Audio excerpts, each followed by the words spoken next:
বৈশাখপুর নিবাসী সমাজ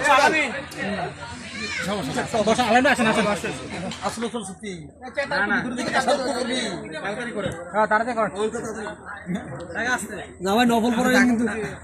শোনো বৈশাখপুর নিবাসী মরহুম মোহাম্মদ মজিবুর রহমান বাবুল শেখের মেয়ে মোসাম্মদ রাইসা আক্তার বিবিনে বৈশাখপুর আব্দুল বাড়ি নিবাসী মোহাম্মদ আব্দুল সরকার সাহেবের ছেলে মোহাম্মদ সিরাজুল নৌসাকে 3 লক্ষ টাকা মুকুট ধার্য করিয়া 2 লক্ষ টাকা বাকি থাকিয়া 1 লক্ষ টাকা না 2 লক্ষ টাকা উসুল পাইয়া 1 লক্ষ টাকা বাকি থাকিয়া মোহাম্মদ নূর মোহাম্মদের ওকালতিতে 3 বার কবুল বলছে, সাক্ষী করে সাক্ষী আছে, ঠিক আছে নি? যে এবার বৈশাখপুর নিবাসী শেখ মোহাম্মদ মুজিবুর রহমান সাহেবের বেশি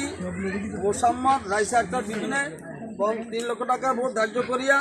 2 লক্ষ টাকা উসুল পাইয়া 1 লক্ষ টাকা বাকি থাকিয়া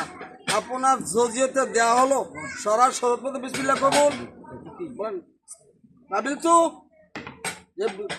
আলহামদুলিল্লাহ কাবিল তো আলহামদুলিল্লাহ আলহামদুলিল্লাহ রাব্বিল আলামিন ওয়া আকিবাতুল মুত্তাকিন ওয়া সালাতু ওয়া সালামু আলা রাসূলি মুহাম্মাদিন ওয়া আলিহি ভাই থেকে তোলা এটা আপন ভাই আর চন্দন ভাই আর